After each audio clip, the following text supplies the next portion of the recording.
Hello students, today we will study about the kingdom Protista. Kingdom Protista was second kingdom according to R.H. Whittaker classification, and it includes unicellular eukaryotic organisms. Means all the unicellular organisms are included in this group, and these organisms are primarily aquatic. They are found in water. The water can be marine water or a fresh water. Its form linked to plant, animals and fungus also. Means some of the Protista are plant-like, some other are animal-like, and some are fungus-like. So, means this kingdom do not have any boundaries. Boundaries of this kingdom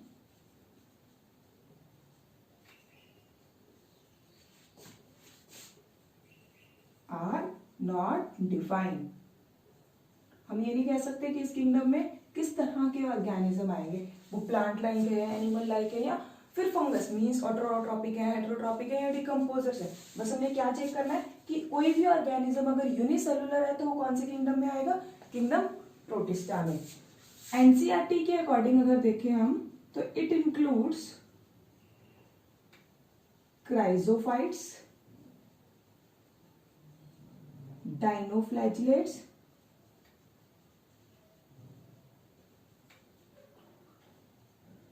euglenoids,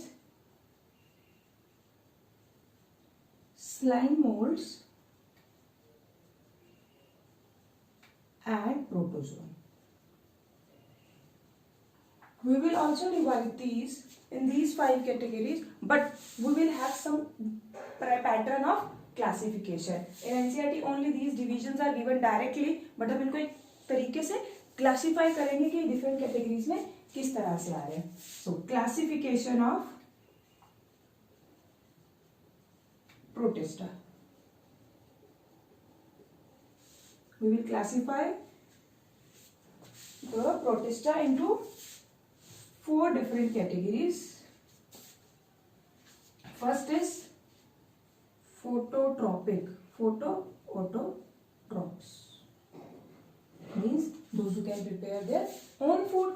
So they are plant-like because they can prepare their own food. Second one is heterotrophs, those who show holozoic mode of nutrition. अगर ये holozoic mode of nutrition show कर रहे हैं just like humans or other animals, so they are animal-like. And one more, saprophytic, that survive on dead decaying organic matter, so they are fungus-like. And the last one is euglenoids. These euglenoids are connecting link between the plants and animals. They are said to be that connect link between plants and animals. ऐसा क्यों? हम इनको जब detail में पढ़ेंगे तो देखेंगे they have some characters of plants and some other characters of animals, so they are called connecting link between plants and animals. Saprophytes में हम पढ़ेंगे slime molds, and then heterotrophs में हम पढ़ेंगे protozoas. Protozoa is quite familiar term for you. आपने पहले भी पढ़ा होगा इसे, and it is very important topic. And in plant like we will study about 2. One is chrysophytes and another is dinoflagellates. So this is a classification of the kingdom Protista. Now we will study these one by one. Let's start with the chrysophytes. Chrysophytes includes golden algae, that is desmides, and diatoms. As these Protistas are aquatic, so these golden algae are found in fresh water and diatoms are found in marine water. हमें पता है दे are photosynthetic, हमने पढ़ा कि they are plant like है तो they are photosynthetic in nature as well as they have cell wall. अब इनके पास सेल वॉल है, that is cell wall is made up of cellulose, जैसे प्लांट के सेल वॉल सेलुलोज की बनी है, but in the cellulose in between that there is a layer of silica. अब सिलिका की लेयर आने की वजह से जब सिलिका की लेयर इनके बीच में एम्बेड हो जाएगी, they become hard due to silica, due to the layer of silica they become hard and there are two layers of the silica and they appear like just a soap box. They appear like the cell wall of these chrysophytes appear like a soap box, and due to presence of this silica it does not get destroyed even after their death. इनकी death के बाद भी ये cell wall destroy नहीं हो रही। अगर ये डिस्ट्रॉय नहीं हो रही तो क्या होगा, जो भी इनका एक्वेटिक इकोसिस्टम है इधर फ्रेश वाटर और मैरीन वाटर, वो नीचे डिपॉजिट होना शुरू हो जाएगी on the lower surface of the bottom of the water body, और वहां पे सी पे ये रॉक्स बना लेगी, huge rocks, and these huge rocks of diatom is called diatomaceous earth, and the surface of sea is increases, means there are rocks on the surface of the bottom of the water bodies, that is called diatomaceous earth. Now they are immotile, क्योंकि इनमें कोई flagella नहीं है इसलिए move नहीं कर सकते हैं, but they move passively through water current. Water current की वजह से ये एक जगह से दूसरी जगह जा सकते हैं। क्यों जा सकते हैं पैसिवली वाटर करंट की, बिकॉज इनमें जो स्टोर्ड फैट्स हैं उनका मॉलिक्यूलर वेट बहुत कम है। मॉलिक्यूलर वेट कम होने की वजह से they can easily float with the water current. Now the most important, they are chief producers of the ocean. Photosynthetic है तो फूड प्रोड्यूस करेंगे and utilize the carbon dioxide also, so they are chief producers of the ocean. NEET का question है ये, NEET में direct question था कि which of the following are the chief producers of oceans, and options are golden algae, green algae, red algae and yellow algae. So students mostly confused हो जाते हैं कि chief producer means chlorophyll or green algae होगी, but no, the chief producers of oceans are the golden algae or testmites, or we can say chrysophytes. तो इस पे हम focus करेंगे। नेक्स्ट मोस्ट इंपॉर्टेंट, ये भी एम्स में क्वेश्चन रिपीट होता है mostly, exospores, how they reproduce through the forming exospores. So exospores are form during the reproduction of diatoms only, and then diatoms can be used in soundproofing material, filtration of oils and soap, stone polishing.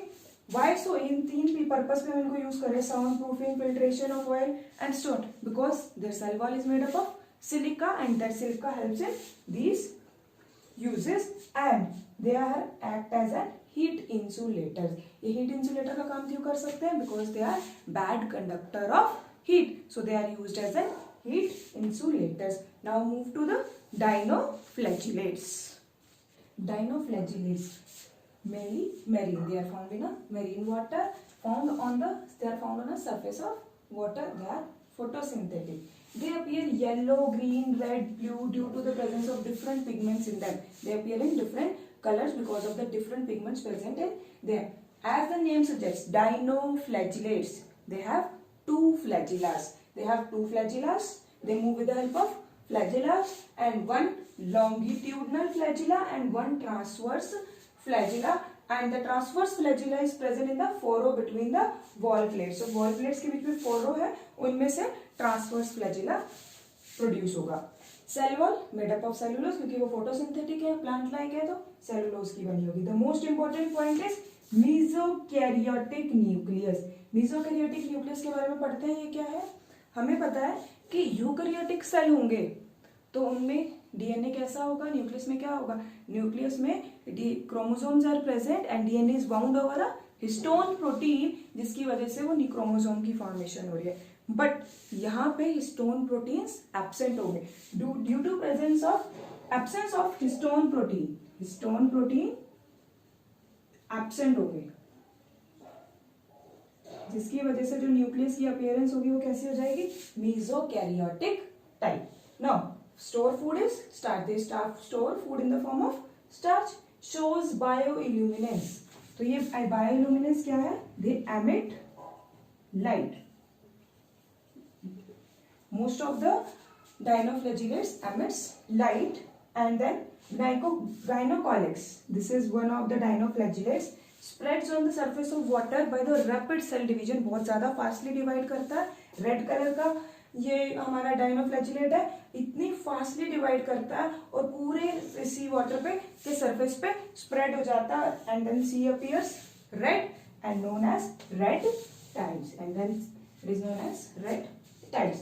One more is the gymnodium and gynocolex. These two are toxic also. They release some toxic substances, and that causes paralysis in a human body. And the examples are Noctiluca, gynocolex and gymnodium. These are the different examples of dinoflagellates. Now we will study about the protozoas. Protozoas are animal-like organism.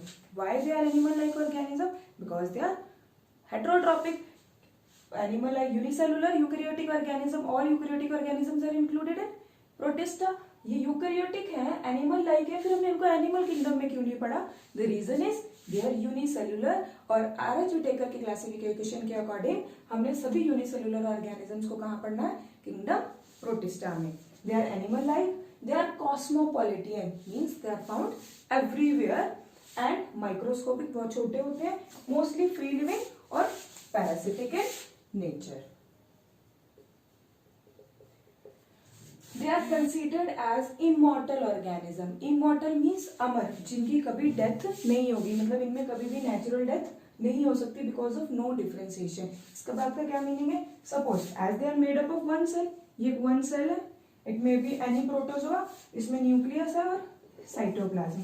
जब ये divide करेंगे, they generally divide through the asexual method, that is binary fission. Binary fission से divide करेंगे तो सबसे पहले क्या होगा?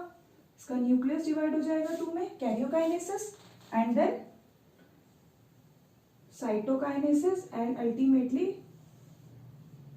To daughter cells are form.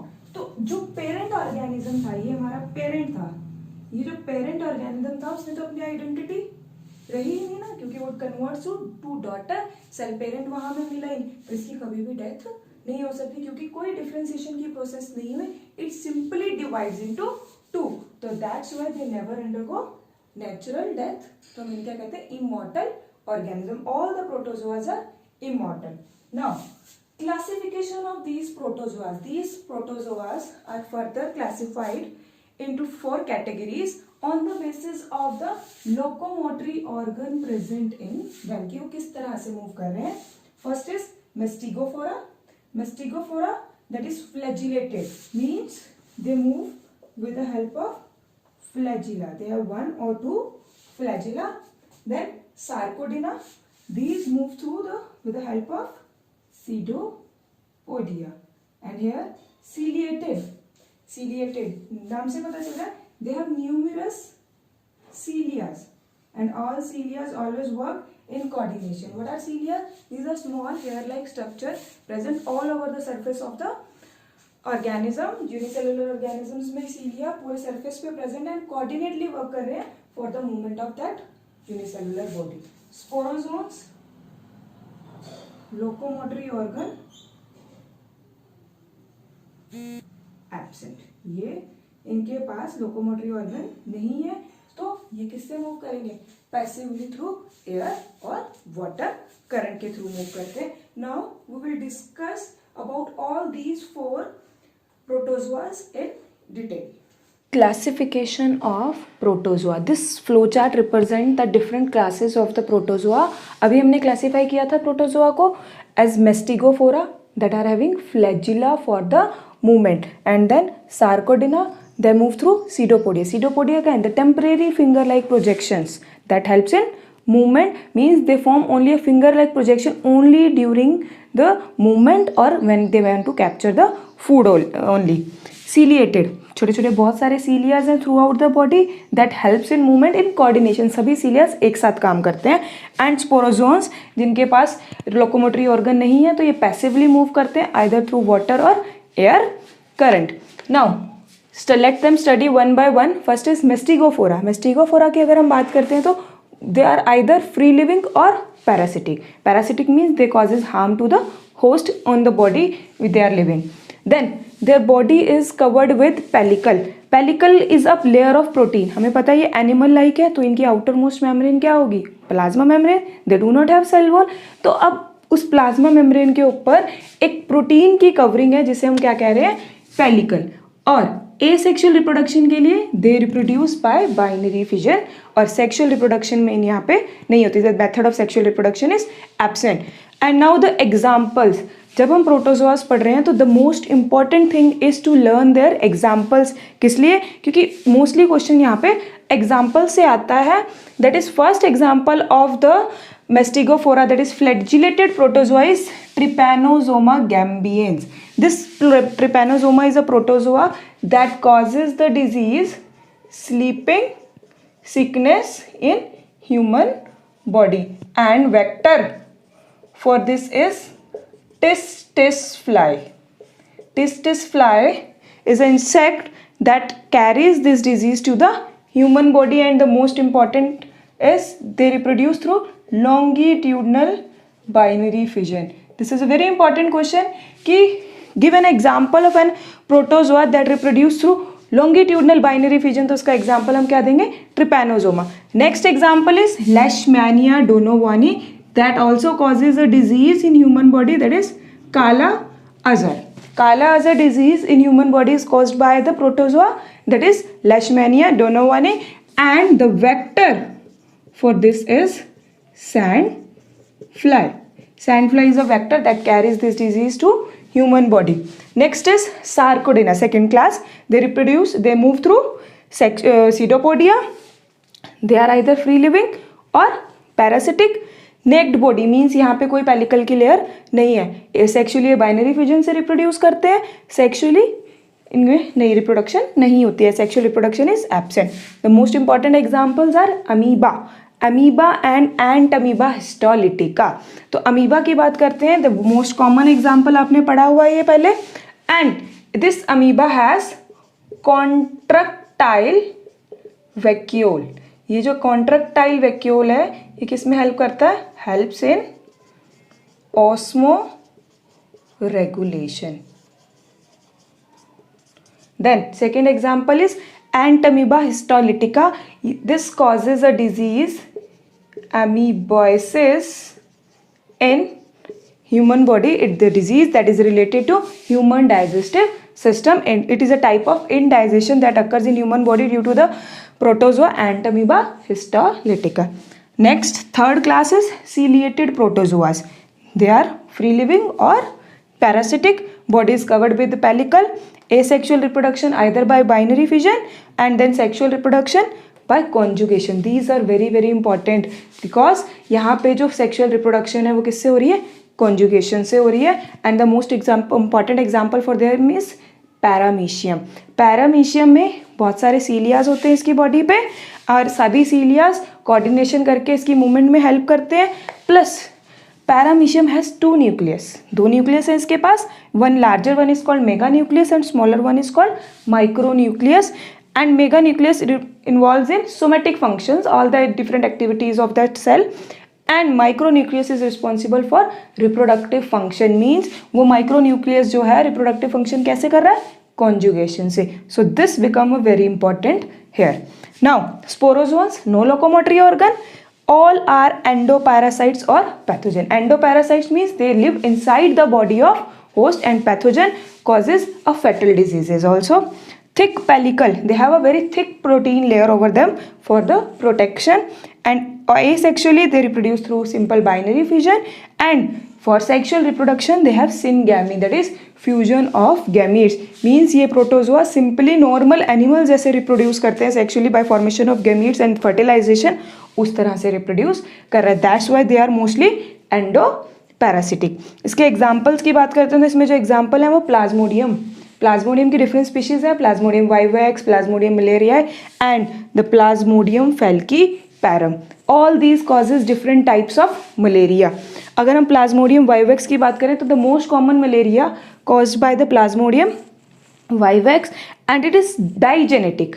Digenetic का क्या मतलब है कि ये प्लाज्मोडियम अपनी लाइफ साइकिल को कंप्लीट करने के लिए 2 होस्ट को यूज कर रहा है. 2 होस्ट यूज हो रहे हैं. One host is human being जहाँ पे ये अपना ए सेक्शुअल रिप्रोडक्शन करता है through binary fission, and gametes are also produced in the human body, but उनकी फर्टिलाइजेशन कहाँ हो रही है, इसके दूसरे host that is female anopheles mosquito में। तो सिनगैमी कहाँ होगी, second host female anopheles mosquito, that's why digenetic. और plasmodium vivax that causes malaria, उस मलेरिया का इंक्यूबेशन पीरियड कितना है, 14 डेज। इंक्यूबेशन पीरियड मीन्स कि ये पैथोजन जब हमारी बॉडी में एंटर कर रहा है और उसके बाद इफेक्ट शो कर रहा है, डिजीज शो कर रहा है, तो उसके बीच का जो टाइम पीरियड है that is called incubation period. And this Plasmodium falciparum causes fatal malaria, means the malaria that ultimately leads to death.